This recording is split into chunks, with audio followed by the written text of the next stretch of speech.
Estimados amigos, ¿cómo están? Bienvenidos al podcast Doctor Cáceres. Estamos en el episodio 11. No en la página 11, que muchos ni la conocen, pero sí en el episodio 11, que como eso, no es que esté vacío, sino va a estar muy llena de muchas cosas que tenemos que decir. Hola, ¿cómo está Sergio?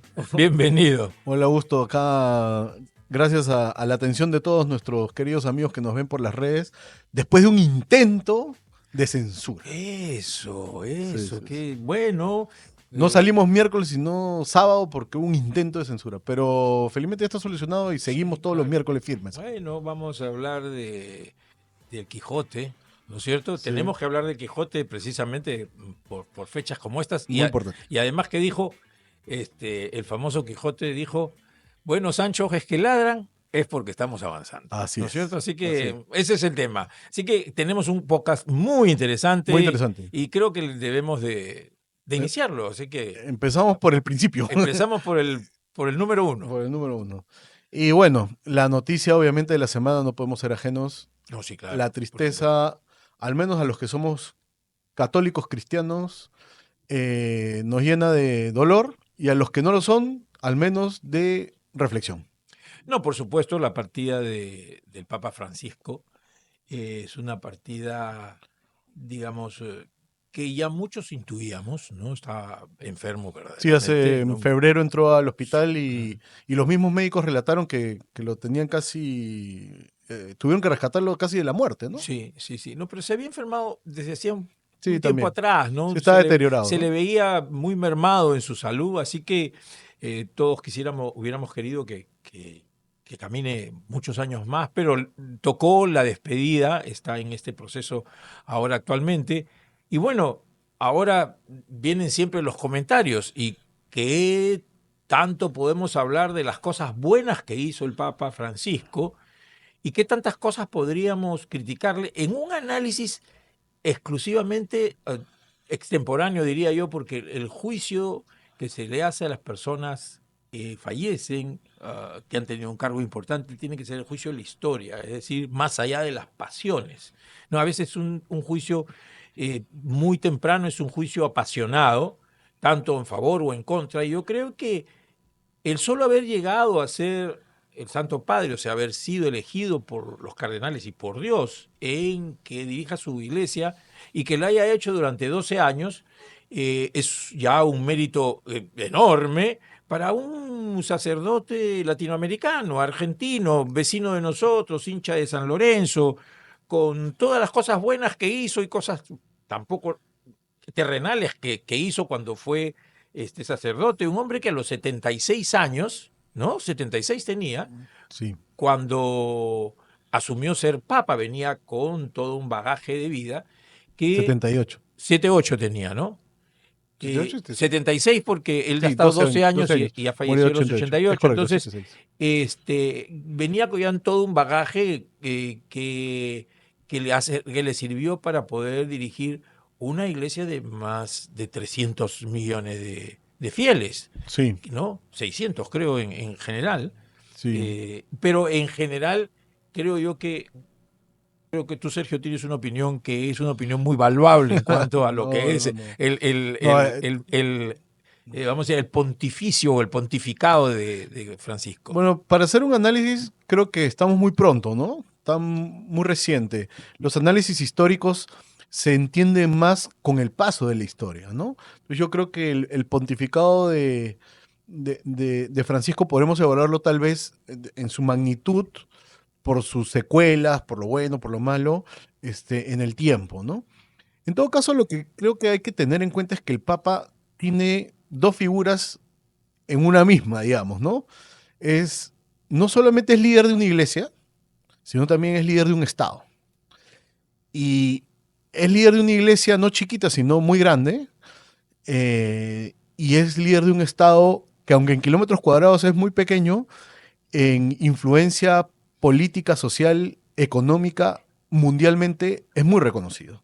Entonces, son dos vertientes totalmente distintas. Para ser papa, digamos, si hiciéramos un scouting moderno, digamos, empezamos a entrar a LinkedIn y empezamos a buscar currículum, creo que muy pocas personas podrían tener la posibilidad y la capacidad completa de poder ejercer esas dos, ¿cómo se llama? Funciones. Entonces, es muy difícil, quiero decir que es muy difícil ser papa, digo, en primer lugar, ¿no? Hay que evaluar a la persona según la dificultad, ¿no? Eso uno. Y en todo caso, como opinión personal, y para no hacerlo más largo, creo que Francisco justamente esas dos caras las tiene para mí muy marcadas en mi evaluación personal hoy. Creo que como pastor de la iglesia es muy importante evaluar la cara que nos quiso refrescar, porque él no lo inventó, sino es la cara de Cristo. Es la cara de Cristo o el Cristo de las prostitutas, el Cristo de los ladrones, el Cristo de los marginados. Esa cara de Cristo a veces olvidada, porque Cristo no vino a salvarnos a todos. O sea, a todos es a los buenos y a los malos. Y a los malos recontra malos. Y a los malos que yo me asqueo. Esa es la cara de Cristo. Y Francisco le da esa mirada, que no es el primero que lo hace. Entiendo que hay mucha gente que dice, el primero que lo hace. Bueno, no es el primero que lo hace. Eh, Como papa hay otros que han tenido sus notas en otras cosas también importantes, pero Francisco hace esa nota por su personalidad, por su vivencia, por lo que él es, en fin, en eso, y creo que eso es importante.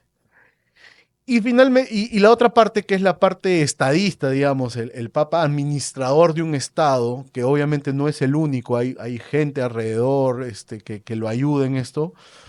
Hay dos partes ahí también. Él tiene una acometida importante contra la curia romana, enquistada en muchos años en familias romanas, en fin, gente que tradicionalmente siempre estuvo ahí y que no necesariamente era la más capaz. Y ha roto un poco eso, y eso dolió y trajo secuelas, enemigos dentro del mismo Roma, y que tal vez no es tan publicitado, pero sí sabido. Y la otra parte es la administradora pública del Vaticano como un estado importante, y que creo que ahí hay que evaluarlo, y tal vez ahí mi evaluación sea un poco más crítica con respecto a algunas acciones, ¿no? Eh, y bueno, creo que esa es mi evaluación.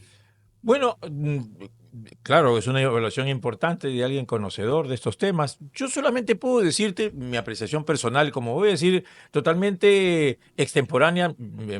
Quisiera poder ser juzgador del Papa después de muchos años, eso lo veremos.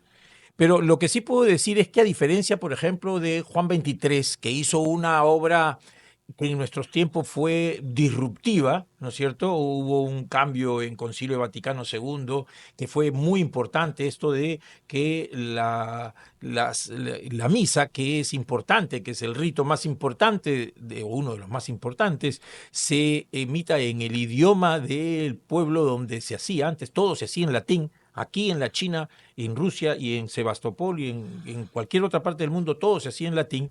Eso es número uno. Y la otra era que una muestra de que la iglesia estaba de espaldas a las personas era que la iglesia se hacía espalda de los feligreses. Entonces sí hubo un cambio, se enfrentó a dar la cara y fue un cambio que yo lo vi y que me pareció espectacular, sinceramente. Y lo que hizo Juan Pablo II, siguiendo la línea, era una cosa como que estábamos conversando hace un ratito que eh, Juan 23 le dice a los católicos, a los fieles, a los feligreses, le dicen ya, ahora la misa, el rito está para que tú vengas y vente para acá, ¿no? Y Juan Pablo II hizo lo que seguía, los fue a buscar a todos y los trajo, ¿no? O sea, y yo te digo que como latinoamericano yo esperaba algo más de el Papa Francisco. Francisco en ese sentido, ¿no? O sea, una posición mucho más clara, por ejemplo, con respecto a Maduro, un poco más clara con respecto a Fidel, un poco más clara con respecto a un perseguidor de la iglesia que es Ortega, Ortega. ¿no? O sea, un poco más definida y más fuerte en eso, porque al final de cuentas la democracia es la libertad y lo que nosotros buscamos es la libertad de los hombres para poder estar en conjunción con Dios. Esa es una opinión absolutamente Y personal, totalmente válida, ¿no? ¿eh? No, Pero y totalmente, o sea, en conjunción con lo que mucha gente piensa, o sea, y dentro de la iglesia, ¿no? claro, entonces yo pienso que ahí hubiéramos esperado más del Papa, pero lógicamente entiendo de que hay cosas que escapan un poco a las circunstancias, pero no me hubiera gustado que esas circunstancias sean las de este Papa latinoamericano, en uno de los continentes que tenemos más problemas para poder encontrar un rumbo político, ojo, y que además arrastra lo social para el desarrollo de los seres humanos. Entonces, y que estas tiranías, estos gobiernos autoritarios, le quitan a la posibilidad también a los católicos, ¿no? Sí, yo creo que lo más interesante de Francisco, creo yo, es poder evaluarlo justamente en esas dimensiones, ¿no? Porque si mezclamos todo, entonces podría decir, es un buen papa, es un mal papa. No, bueno, esto hizo bien, esto hizo mal, humanamente se equivocó en esto, políticamente se pudo equivocar en esto de repente también, yo en eso coincido. Por eso lo marcaba, ¿no? El papa pastor creo que cumplió con creces. El papa estadista, ahí hay cosas, matices, ¿no? Algunas cosas hizo bien, otras mal. En todo caso, se puede equivocar en esa parte. En la parte que no debería equivocarse un papa es en la otra y creo que Francisco ahí no se equivocó. Y eso lo aprendí, además, desde mi propia crítica. Aprendí a valorar la misión de Francisco en ese... Tenía unos amigos argentinos que son hombres de iglesia. Y yo les decía, oye, pero ¿cómo puedes defender a Francisco en esto? Y me decían, no, no, no, no, es que él no es el papa que ha venido. Ya tuvimos a Benedicto que nos dijo, ya, los papas que necesitábamos nosotros dentro de la iglesia, ya los acabamos de tener y hay que valorarlos. Francisco viene a hablarle a los que están fuera de la iglesia, a llamarlos. Y entonces yo dije, sí, pues, es la única manera de entenderlo porque muchos que estamos dentro de la iglesia somos críticos porque los llama, pero fue lo mismo que pasó con Cristo. Y mira la labor del cristiano, ¿no? Es decir, Cristo estaba mal visto entre el Sanedrín de los judíos, antes de él revelar totalmente, él era un rabino, era parte del templo judío, y ellos, ¿qué le decían? Le decían eso, ¿por qué te juntas con los pobres, con los locos, con las prostitutas? ¿Por qué estás ahí con la chusma? Y eso se lo reclamaba. Y tal vez es lo mismo que nosotros estamos haciendo con algunas acciones de Francisco. Probablemente, ¿no? En mi caso no es esa la crítica, Totalmente. ¿no? Pero sí un poco el haber desamparado a los que sí necesitaban amparo que no eran la chusma. Por ejemplo, voy a poner un caso nada más, ¿no es cierto? El haber desamparado a el cardenal Juan Sí, Luis Cipriani, ¿no es cierto? Me parece que eso fue mucha misericordia de parte del Papa, pero un desamparo que ha dejado al cardenal casi indefenso ante una vorágine de personas que lo quieren destruir dentro de la iglesia. Y eso a mí me bueno, parece censurable, ¿no? No, o sea, totalmente, por eso. totalmente. De lo demás, absolutamente. Y Totalmente. pero creo, Sergio, que merece nuestras oraciones en este viaje que está En haciendo. todo caso, el Papa que venga, y justamente la gran pregunta que además comentamos antes de empezar el podcast, entonces, ¿qué perfil puede tener el Papa actualmente o qué busca la Iglesia? Y justamente lo que están discutiendo, seguramente después de que terminen los funerales, hay unas reuniones de los cardenales que siempre se da antes del cónclave, es justamente qué necesita, qué está pasando en el mundo, qué está pasando en la Iglesia, cada uno expone, da sus opiniones y se va gestando ahí opiniones y también posiciones con respecto a tal cosa, tal punto. Y un poco fue lo que te contaba, ¿no? Cómo fue elegido Francisco, ¿no? En un momento de la iglesia complicado con denuncias muy serias contra miembros de la iglesia y del clero y contra denuncias de corrupción dentro del Vaticano, uno de los pocos que tuvo una política pública clara con respecto a eso fue Francisco y por eso fue elegido. Ahora, ¿se le pasó la mano en algunas cosas o no sé qué? Bueno, el papa que viene tiene la oportunidad de corregirlo o de enmendarlo o de reafirmarlo.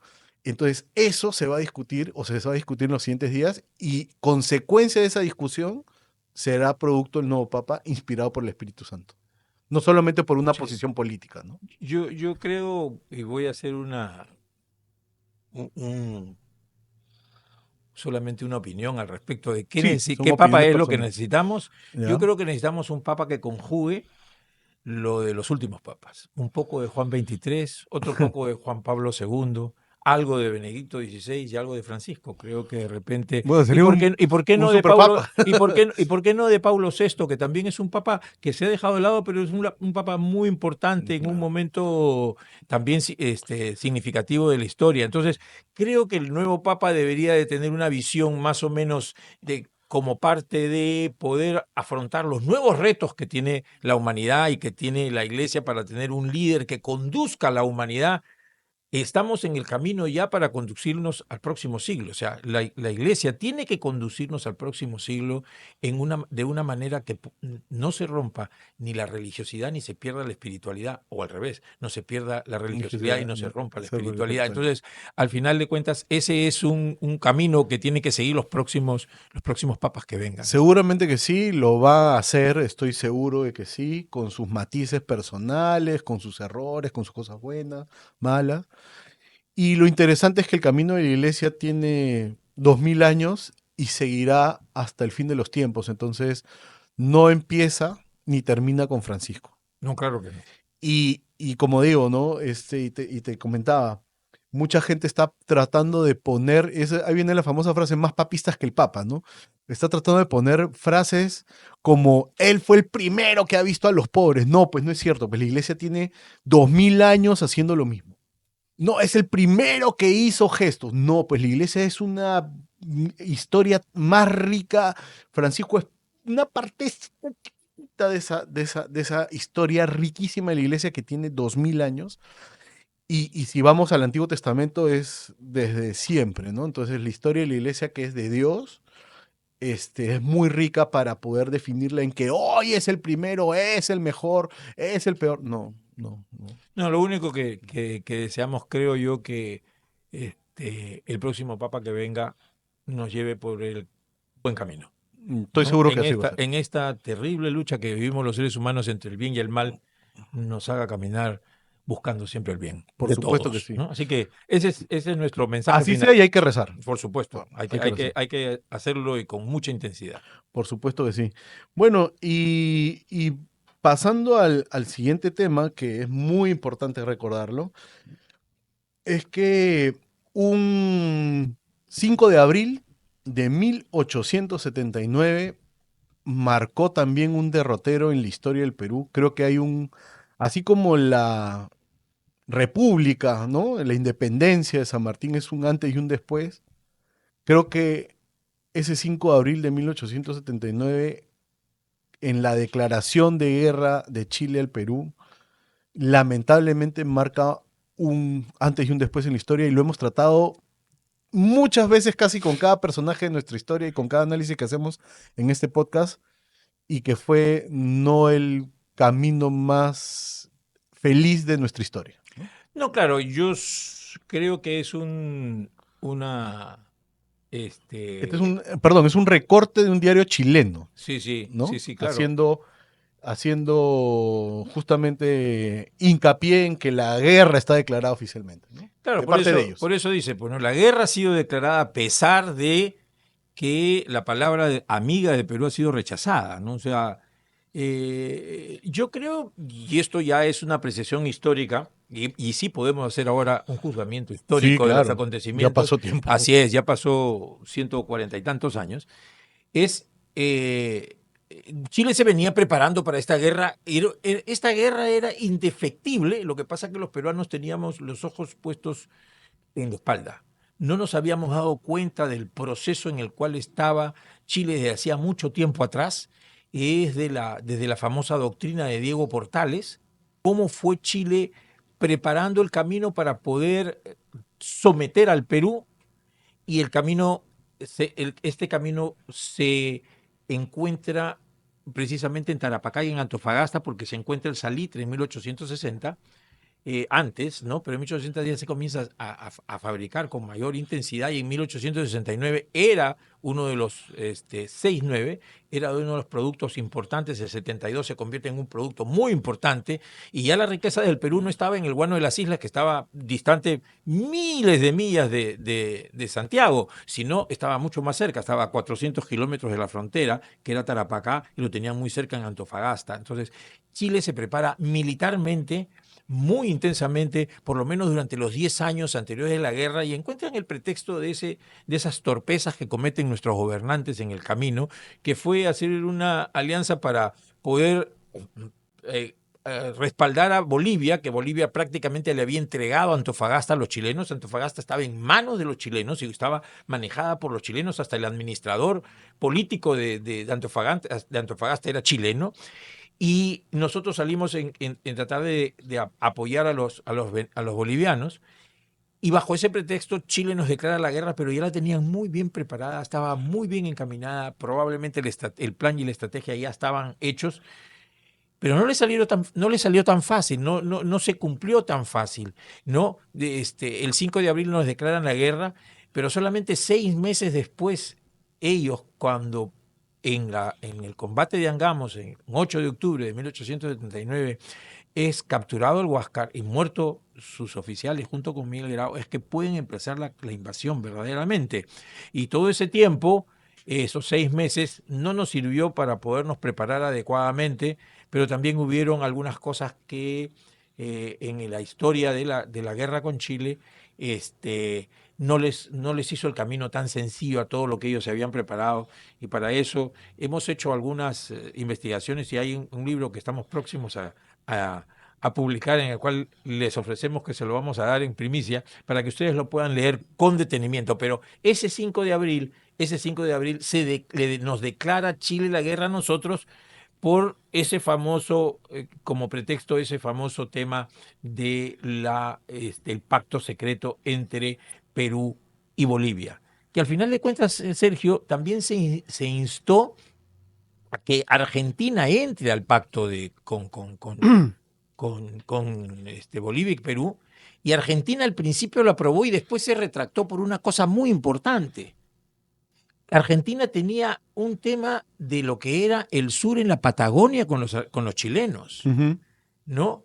Y a ellos, esta guerra de Chile con Perú y Bolivia, esta guerra, la guerra del Pacífico, le salió, pero de maravillas, fue excelente, porque los chilenos a nosotros y a los bolivianos nos quitaron 200.000 kilómetros cuadrados de territorio, y los argentinos, sin disparar una bala, sin hacer ninguna pérdida humana, le hicieron perder a los chilenos 500.000 kilómetros cuadrados de la Patagonia, donde hoy están todas las riquezas argentinas, los hidrocarburos, están el oro, están el gas, todo eso que los chilenos perdieron poquito después que tomaron Lima en julio de 1881.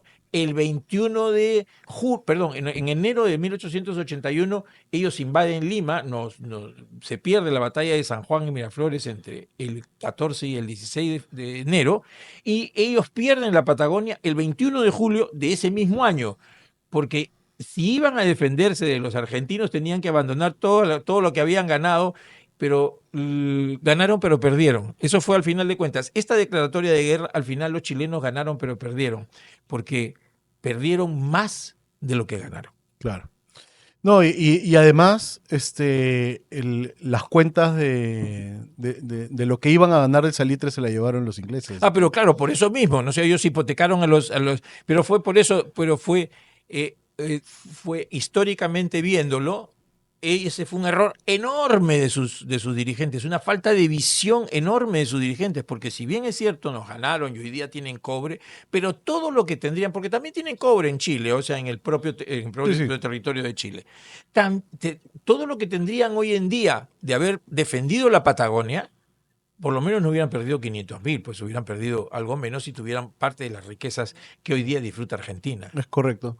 Y finalmente, para terminar de ver este tema del inicio de la guerra con Chile, creo que seguimos sufriendo hasta el día de hoy ese desmembramiento de la patria con esa fatídica derrota, ¿no? Sí. Y eso es lo que nos queda en cada lección que vemos de la guerra con Chile, ¿no? No, no, si la guerra con Chile fue desastrosa para nosotros, pero por una cosa, los chilenos se pusieron como misión destrozarnos económica, política y socialmente.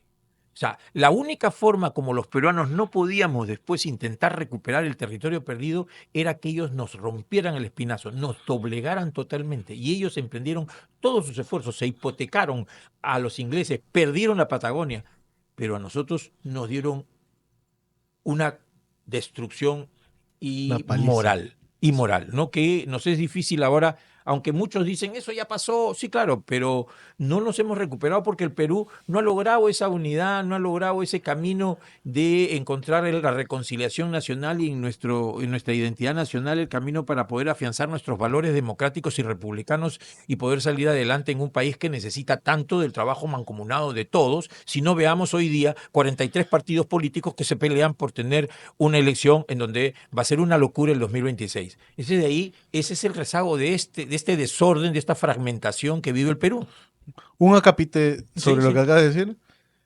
Yo creo que no existe, si hacen una encuesta mañana, yo creo que del 100% de peruanos, ninguno está de acuerdo con 43 partidos. No entiendo cómo tenemos 43 partidos y nadie está de acuerdo. ¿Sabes?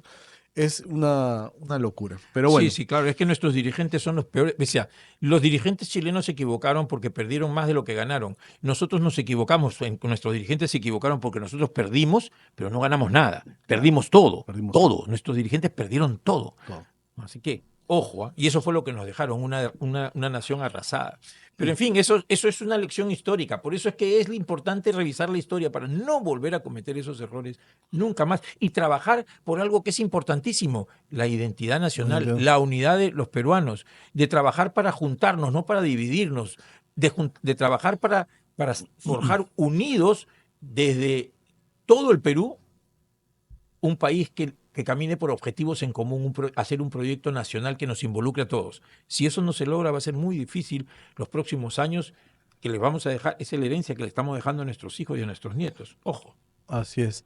Y saltamos a un hecho histórico reciente, con un expresidente, fallecido un 17 de abril del 2019, hace poquito nada más. Y me refiero a Alan García, quien justamente hemos escogido una foto porque Alan García no murió ni por muerte natural, ni porque otro le infringió la muerte, directamente al menos, ¿no? Él se suicidó, ¿no? Lamentablemente, pero hay atrás de esa muerte de un expresidente con suicidio una serie de hechos que creo que valen la pena recordar, ¿no? Sí, definitivamente. Yo creo que Alan García es el último expresidente de valor intelectual en nuestro país, ¿no? Correcto. El último expresidente de valor intelectual. Yo creo que Alan García reflexionó mucho de sus acciones y en un segundo gobierno nos entregó más de sí. No creo que se haya reivindicado por completo del primer gobierno, pero creo que entregó mucho más de sí y logró lo que muy poco se había logrado en el país. Creo que inédito, me puedo equivocar, pero creo que nunca habíamos crecido al 7 u 8% del 8%. 8% de nuestro Producto Bruto Interno. Como nunca se pasó de tener millones casi la mitad de un poco más de nuestra población, de la mitad, 55% de peruanos en pobreza, a tener 23%, menos 23%. de la mitad. Sí, ¿No es correcto. cierto?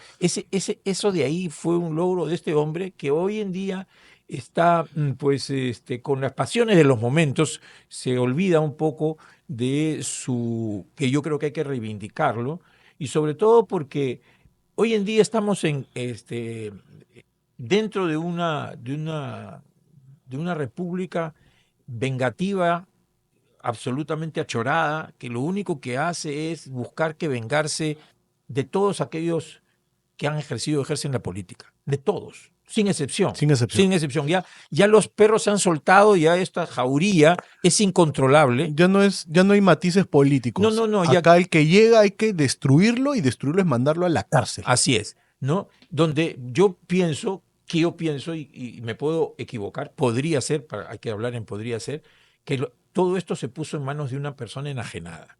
Hay una persona enajenada que se dedicó a disparar como mono con metralleta contra todos, y hay un grupo de gente que lo siguió, ¿no? Esta persona que representa el desquicio nacional, ¿no es cierto?, que también se apellida Pérez, ¿no? Es una persona que ese es Pero lo que ha pervertido todo el sentimiento de justicia en el Perú. Entonces, al pervertirse todo por una visión absolutamente desquiciada, es que estamos en esta Pérez situación. es un alfil, ¿no? No, sí, claro, otros lo manejan. Hay uno de barbita, ¿no? No, sí, claro, Uno de barbita. porque hay gente que es Pseudoperiodista. absolutamente Pseudoperiodista. pero es antipatriota. Total. Esa gente es antipatriota porque es más de otro país, ¿no? Más de otra cultura que la nuestra, ¿no es cierto? Una persona que fue expulsada de Panamá por alguna circunstancia que tiene que ver con que no se comportó bien, y aquí ha venido y nos tiene en una vorágine absolutamente desquiciada, porque se utiliza pues a la gente de este tipo para poder destruir, esta gente que solo destruye. Alan García cayó en manos de esta gente, de otra persona absolutamente repudiable, ¿no es cierto? Que Un coronel. Un coronel que creo que vive en colchones, una vaina así, ¿no? Entonces, estas circunstancias hacen que gente mala, porque esta es la eterna lucha entre el bien y el mal, gente mala haya tenido o todavía tenga un poder para poder destruir al Perú. Y nosotros, los buenos, no estamos haciendo nada. Y mucha gente dirá, ¿y estos malos que ganan? Dinero, Claro, poder, pero claro. sin ser presidentes, congresistas, a los que ellos juzgan desde sus puestos, o meten a la cárcel o utilizan su poder para ellos seguir estando en ese poder que ellos ejercen. Así es. Y San Martín dijo, más bulla hacen 10 personas gritando que 100.000 calladas. Así que, ¿qué nos pasa a nosotros para no poder hacer los cambios necesarios para eliminar a estas lacras que están destruyendo al Perú? Entonces, Alan García fue el último de los presidentes ilustrados en el Perú, sí, pero necesitamos tener más ilustrados, y infortunadamente... Sí, con uno no basta, ¿no? Así es. No, claro que no. Infortunadamente, los que hemos tenido no lo son, y dentro de los 43, no quiero decir nombres, pero no veo ninguno que tenga unas luces como para poder siquiera hablar de que es ilustrado en la medida en que vaya a solucionar los problemas del país. Me preocupa eso. Entonces, bajo esa preocupación, ¿por qué? Porque la gente más ilustrada, más capaz, han dado un paso atrás. Y si pueden llevarlo al suicidio a un expresidente, si pueden hacer algo contra cualquiera, contra mí como no. Entonces ya nadie se quiere meter, porque eso es lo que quieren además. La política ya no es interesante. Pues. Ya no. O sea, no porque no sea interesante per se, sino porque a nadie le interesa terminar en la cárcel, ¿no? Así es, porque al final de cuentas muchos quieren y muchos estiman que hay que trabajar por el bien público y el interés general. Sí, pero tampoco se quieren inmolar. ¿Pero a costa de qué? Claro, ¿no es cierto? De que me metan a la cárcel, destruyan mi familia, ¿no? Mi patrimonio, sea mucho o poco que he logrado conseguir con mi esfuerzo personal, particular, profesional, que lo van a destruir de la noche a la mañana porque van a decir lo que sea de mí. No, pues entonces... O las honras personales. Que eso no se reivindica nunca. Nunca, porque siempre va a haber alguien que va a pensar, no, por algo lo metieron. O sea, algo tuvo que ver, si lo veo que se ha cambiado de peinado, por eso no va otra vez a otro peluquero, usa un saquito mejor, eso lo he hecho con la plata de la corrupción. Por algo está ahí, ¿no? Por algo está ahí. Entonces, hay terrible. un tema por el cual mucha gente no se quiere, y no solamente eso, hay un éxodo, un nuevo éxodo de gente muy productiva en el país que se está yendo a otras partes del mundo a Es producir verdad, en otras partes del mundo. es No verdad. solamente se han ido capitales, sino se está yendo personas. Bueno, eso es un tema muy interesante que algún día deberíamos tocar aquí ampliamente. Después del éxodo, obviamente por el terrorismo, las malas temas económicos, el día de hoy, y Alan García siempre lo decía, ¿no? ¿Con quién competimos, ¿no? Competimos con Chile, hay que ver qué está haciendo Chile para ellos ser mejor. Ese afán de competitividad hoy en el mundo está ya arraigado con el tema de la globalización. ¿Cuántas capitales humanos, peruanos, gente valiosa se está yendo a otros países porque aquí el Perú no les da ni seguridad personal, ¿no? Pues sales a la calle y te mata, ni seguridad jurídica, porque a esta gente hace lo que quiere con nosotros, ni seguridad familiar, porque finalmente lo que yo construya, si me meto a la política, me lo van a quitar, entonces yo, ¿para qué estoy aquí? Sí, Mejor me voy a claro, otro lado. claro. Una expresión de esa es esa famosa ley que se llama de la extinción de dominio. Eso es una locura. Oh, Eso es una locura que algún día creo que lo vamos a conversar en demasía. Creo que ya la han cambiado, lo cual me parece muy bien. Esperemos que haya algunas cosas que se corrijan, porque necesitamos llamar a los mejores para que nos gobiernen. a los mejores. Necesitamos tener una élite gobernante. No necesitamos tener, no necesariamente apristas, pero necesitamos tener más Alan Garcías, más Bedoya Reyes, más Fernando Belaúndes, ¿no? Y esos ahora no están en ninguno de sus partidos, ¿eh? Ojo, ¿ah? No están en ninguno de sus partidos, pero necesitamos que más gente capaz pueda venir y sumarse a este esfuerzo nacional que significa levantar al Perú de una situación en la que nos han dejado todos estos últimos presidentes de la República o encargados de la presidencia, que lo único que han hecho es buscar su propio interés y terminar destruyendo al Perú. Prueba de ello y que hay varios, con razón, algunos de ellos, encarcelados, ¿no? Así Por que supuesto que sí. hay que tener en cuenta todo eso y desde aquí, pues, Es recordar para reivindicar así es, su nombre, ¿no? reivindica su nombre. Yo creo que fue un presidente que es digno de mención Sí. porque se reivindicó, se rehizo, se reinventó, ¿no? Después de su primer gobierno y nos deja una huella de que las personas nos podemos equivocar. Por supuesto que sí, podemos errar, pero más que podemos errar, rectificar. La rectificación. En la rectificación está nuestra grandeza. Y, Eso es lo importante. yo quiero reivindicar un tema, además de todo eso, él, su última batalla política, que no fue esta que la llevó a la muerte, sino su última batalla política, lo llevó a casi la extinción de su partido y del PPC al unir fuerzas, al creer él, y se equivocó, pero es un visionario aún así, que la salvación del Perú está en la unión de las ideas políticas y no en la separación.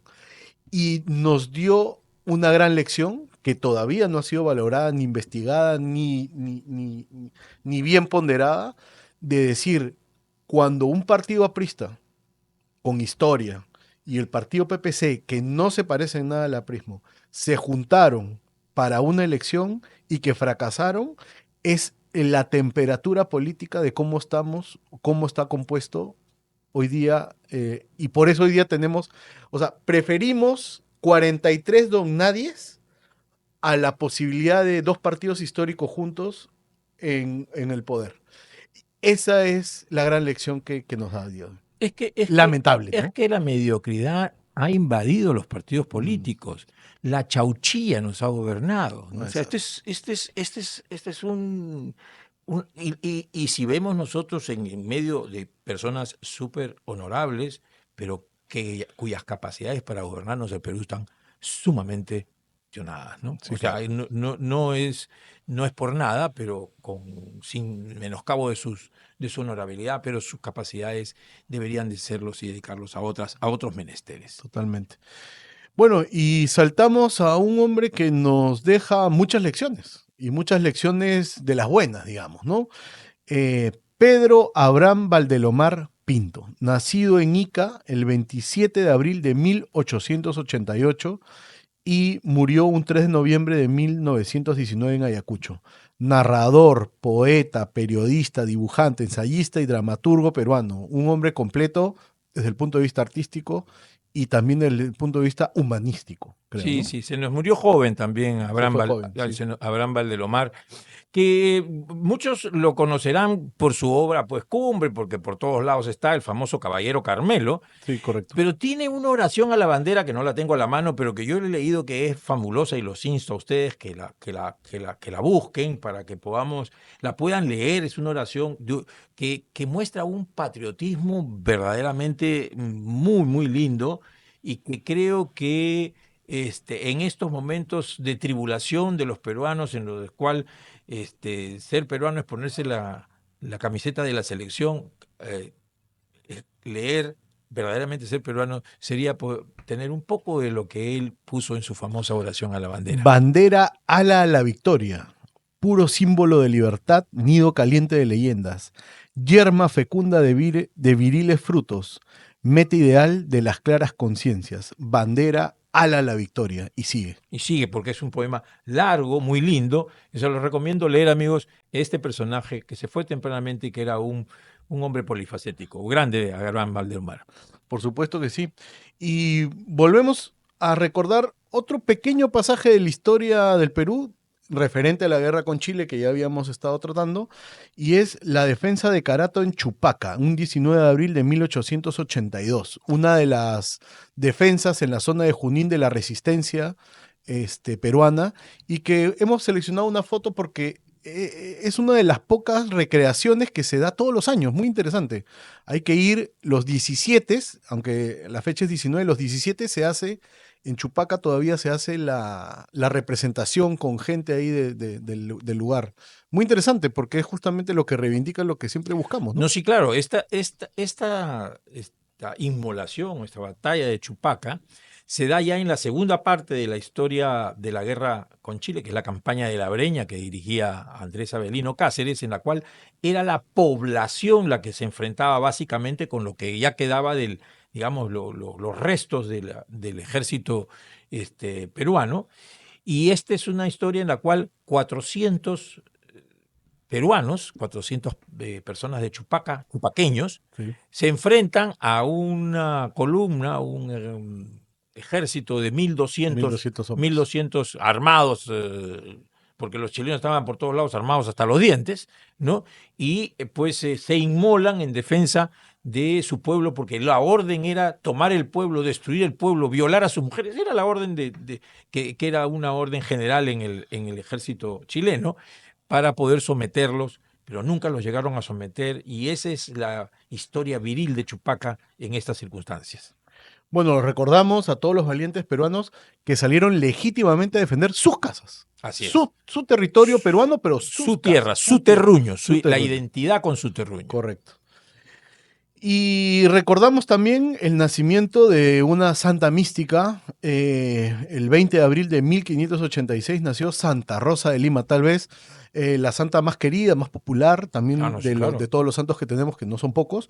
Y la recordamos también porque ha sido un personaje importante en nuestra historia. Por supuesto, patrona de Lima, ¿no? Y patrona de las Filipinas y de Centroamérica, si de mal no Centroamérica, y patrona de la Policía Nacional del Perú. Así es, patrona de la policía. Bueno, una santa que piadosa ella, atendía a los enfermos, ¿no? Y que en la expiación ella encontró ese camino que era el camino en ese tiempo por encontrar su religiosidad y su espiritualidad y su comunicación con Dios. Y ella es patrona y además santa, que hizo muchos milagros con los enfermos y logró que hoy día sea reconocida Rosa de América como una santa en la cual todos los 30 de agosto le vamos a echar una monedita ahí a la iglesia de Santa Rosa en el centro de Lima, como era antes. Por supuesto que sí. El recuerdo también. Yo solamente quiero decir una pequeña cosita. El fin de semana busqué y pasaron en televisión nacional por Semana Santa una última película peruana de Santa Rosa de Lima. Qué mala película, por Dios. Creo. Rosa Mística. Malísima, malísima, malísima.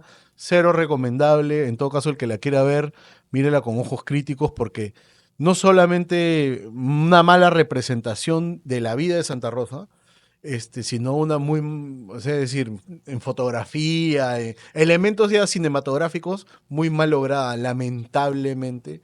Y creo que es un debe para el cine del Perú, así como ha llevado pocas historias de la guerra con Chile rescatables al cine. También creo que hay un debe ahí de llevar una muy buena representación cinematográfica de lo que fue Santa Rosa de Lima. Yo creo que deberíamos hacer una miniserie con todos los santos que tenemos nosotros, ¿no es Sí, cierto? Hay bueno, varios salió una miniserie de muchos capítulos, además. contemporáneos, Rosa de Lima, Sí, San Martín de Porras, de Porres, perdón. sí. Tenemos Sí, una Santo amplia Toribio de gama, Santo Mogrovejo. Toribio y Mogrovejo. Eh, Tenemos muchos, y sí. yo creo que sería bueno e interesante porque nos muestran cómo las personas piadosas, es decir, que de la piedad y de su comprensión y de su compasión han hecho una vida ejemplar, también nos sirve a nosotros para poder ser mejores como corresponde, ¿no? O sea, tenemos que tener inspiración para poder ser mejores, o sea, no solamente es mirarnos a nosotros en el espejo, no hay que mirar el espejo de otras personas como ellas, que se entregaron a una religiosidad con por virtud, con una misión, que era la misión seguir a Cristo. Ojo, Mm, todos podemos seguir a Cristo de diferente de manera, diferente pero manera. siempre buscando el bien. Por supuesto que Así sí. es, eso es muy importante. Y nos vamos a un hecho importante de nuestra historia, también cercano. Un 22 de abril de 1997, yo recuerdo que acababa de salir del colegio y lo primero que hacía mientras comía a las 3:00 y pico de la tarde era prender la televisión, empiezo a comer y ¡pum! Se van las cámaras de televisión a la embajada de Japón, que hasta ese momento estaba tomada por terroristas, y empieza el operativo Chavín de Huántar, un 22 de abril de 1997. Lastimosamente olvidado, mi querido y estimado Sergio, dejado de lado por eso lo hemos dejado para el último, para poder de manera determinante decir de que este acontecimiento es un acontecimiento, digamos, del día 22 y de todo el mes de abril, fulgurante, porque es de hace poco, donde hay héroes, héroes de la pacificación, que representan al peruano de hoy, no al de ayer, no a Santa Rosa de Lima, no a Francisco Bolognesi, no, representan al peruano de hoy, representan a aquellos que en algún momento determinado hacemos las cosas por la patria y y tienen hasta, incluso mueren, como hubieron muertos aquí en uno de ellos fue el comandante Valer, Valery Jiménez. y el otro, creo que era Mayor Jiménez o Capitán Sí. Jiménez, ¿no es cierto? Y que representa un momento en nuestra historia en donde el terrorismo había hecho coto en nuestro país, donde se había tomado la embajada en diciembre en una ceremonia de navidades, navideñas del, de la embajada del Japón, tomaron estos terroristas y capturaron a muchas personas y tuvieron encerrados incluso al canciller en ese momento de la República, Francisco Tudela, y a otros marinos y a otras personalidades. Y después en una acción que verdaderamente es una acción que hoy en día se estudia en otros países, cómo poder combatir el terrorismo, tratando de encontrar la menor pérdida humana de los rehenes, es esta toma de la embajada del Japón, la retoma de la embajada del Japón por los comandos del Chavín de Huántar, vivos hoy, algunos de ellos maltratados por este aparato de justicia tomado por antipatriotas para hacerlos pagar este triunfo.